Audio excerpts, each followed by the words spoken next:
গ্রাজুয়েশনের তৃতীয় সেমিস্টারে পড়াশোনা নিয়ে চিন্তা হচ্ছে তোমাদের, কারণ তোমাদের মেজর দুটো সাবজেক্ট রয়েছে। তো রাষ্ট্রবিজ্ঞান মেজরের এই যে গুরুত্বপূর্ণ বিশাল সিলেবাস, সেই সিলেবাসের উপর যে চিন্তা তোমাদের রয়েছে, সেই চিন্তাকে লাঘব করার জন্য আজকেই আমি তোমাদের দিয়ে দিচ্ছি বেশ কিছু গুরুত্বপূর্ণ প্রশ্ন, যেগুলোকে তোমাদের তৃতীয় সেমিস্টার এক্সামের জন্য এখন থেকেই প্রস্তুত করবে। আজ দিয়ে দেবো তোমাদের গুরুত্বপূর্ণ 10টি প্রশ্ন, যে প্রশ্নগুলোকে এখন থেকে প্রস্তুত করে রাখলে তোমাদের তৃতীয় সেমিস্টার এক্সামের সময় আর সমস্যা বেশি থাকবে না। তো সেই গুরুত্বপূর্ণ প্রশ্ন তোমাদের সামনে তুলে ধরি। তার আগে তোমাদের বলে দিই, গ্রাজুয়েশনের তৃতীয় সেমিস্টারে রাষ্ট্রবিজ্ঞান মেজরে তোমার দুটো পার্ট রয়েছে, অর্থাৎ রাষ্ট্রবিজ্ঞান মেজর তোমাদের দুটো পড়তে হচ্ছে। সেই দুটো যে রাষ্ট্রবিজ্ঞান মেজর পড়ছো তার একটার কোড নাম্বার হচ্ছে 3011 এবং একটা হচ্ছে 3012। তো এই যে 3012 আর 3011 রয়েছে, অর্থাৎ তুলনামূলক সরকার এবং তুলনামূলক রাজনীতি এবং ভারতীয় শাসন ব্যবস্থা ও রাজনীতি, এই দুটো অংশের মধ্যে আজ আমি তোমাদের দিয়ে দেবো প্রথম অংশ থেকে গুরুত্বপূর্ণ 10টা প্রশ্ন, যেগুলোকে এখন থেকেই তোমাদের থার্ড সেমিস্টার এক্সামের জন্য প্রস্তুত করে রাখবে। তার আগে গুরুত্বপূর্ণ নিখুঁত সিলেবাসটা, যেটা তোমরা অনেকেই বলেছো যে স্যার আরেকবার গুরুত্বপূর্ণ সিলেবাসটা নিয়ে আলোচনা করে দিই, তাদের জন্য, হ্যাঁ শুধুমাত্র তাদের জন্য এই গুরুত্বপূর্ণ সিলেবাসটা আমি আরেকবার স্ক্রিনের সামনে তুলে ধরছি। তোমরা দেখতে পাচ্ছ যে তুলনামূলক সরকার ও তুলনামূলক রাজনীতি যে অংশ রয়েছে, সেখান থেকে তোমাদের 7টা অধ্যায় পড়তে হচ্ছে। তুলনামূলক সরকার ও তুলনামূলক রাজনীতি পড়বে তোমরা এখানে ব্রিটেন, মার্কিন যুক্তরাষ্ট্র, গণপ্রজাতন্ত্রী চীন, পড়বে নাইজেরিয়া এবং মেক্সিকোর দল ব্যবস্থা, পড়বে তুলনামূলক আলোচনা এবং গ্লোবাল সাউথ। এরপর দেখো আর যে অংশটা রয়েছে একটা, অর্থাৎ 3012, সেই অংশটা ভারতীয় শাসন ব্যবস্থা ও রাজনীতি। এখান থেকে যে অংশগুলো পড়বে তার প্রথম অংশ হচ্ছে গণপরিষদ, দ্বিতীয় রয়েছে মৌলিক অধিকার ও কর্তব্য এবং নির্দেশমূলক নীতি, রয়েছে তার সঙ্গে ভারতের যুক্তরাষ্ট্রীয় ব্যবস্থা ও কেন্দ্রীয় রাজ্য সম্পর্ক, পড়বে তোমরা কেন্দ্রীয় আইন বিভাগ, পড়বে কেন্দ্রীয় শাসন বিভাগ, পড়বে বিচার বিভাগ এবং পড়বে ভারতের দলীয় ব্যবস্থা এবং ভারতের নির্বাচন ব্যবস্থা। এই দুটো অংশের উপর, হ্যাঁ রাষ্ট্রবিজ্ঞান মেজরের এই যে দুটো অংশ রয়েছে, যে দুটো অংশ তোমাদের অবশ্যই পড়তে হবে, তার মধ্যে থেকে প্রথম অংশের জন্য গুরুত্বপূর্ণ 10টা প্রশ্ন আমি বেছে নিয়ে এসেছি। সেই 10টা প্রশ্ন কি সেটা তোমাদের আজকে দিয়ে দিচ্ছি। এই প্রশ্নগুলোকে এখন থেকেই প্রস্তুত করে রাখো তোমাদের থার্ড সেমিস্টার এক্সামের জন্য। এখন থেকে দেওয়ার অর্থ যাতে তোমরা এক্সামের অনেক আগে থেকে তৈরি করে রাখতে পারো এই গুরুত্বপূর্ণ প্রশ্নগুলোকে।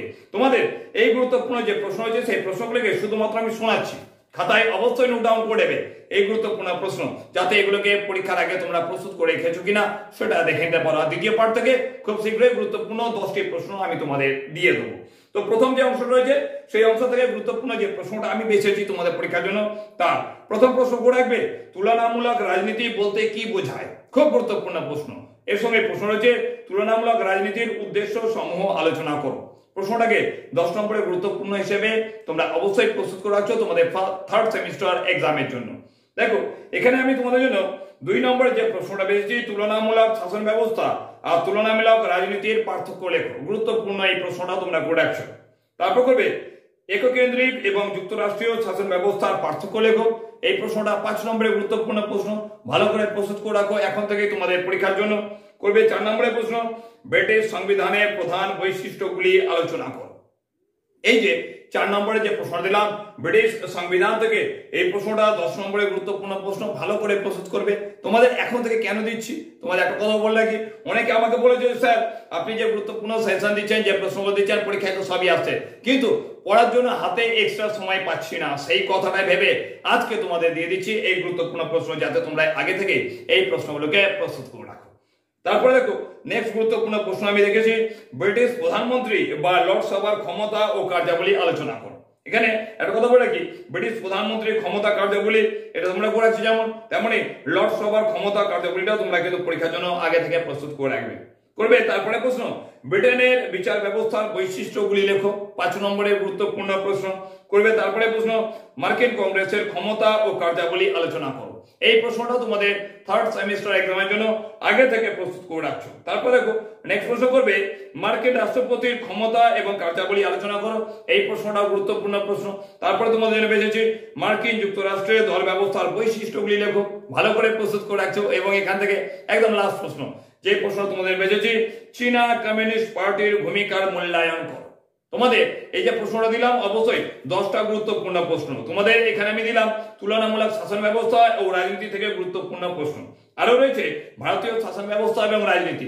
এখান থেকেও তোমাদের গুরুত্বপূর্ণ 10টা প্রশ্ন খুব শীঘ্রই নিয়ে আসবো। তার আগে বলবো এই গুরুত্বপূর্ণ সেশন যেটা তোমাদেরকে দিলাম, যেটা বললাম এখন থেকেই পড়ছো, সেই প্রশ্নগুলোকে তোমাদের যে নিকটবর্তী বন্ধু বান্ধব যারা রয়েছে, যারা তোমার সঙ্গে পড়াশোনা করছে, তাদেরকে বেশি বেশি করে শেয়ার করো। তারপরেই তোমাদের দেবো নেক্সট গুরুত্বপূর্ণ পার্ট, অর্থাৎ তোমাদের থার্ড সেমিস্টারে যে দ্বিতীয় পার্টটা রয়েছে মেজরের রাষ্ট্রবিজ্ঞানের, সেখান থেকে গুরুত্বপূর্ণ সেশন। তার জন্য অবশ্যই অপেক্ষা করতে হবে। এখনকার জন্য টাটা।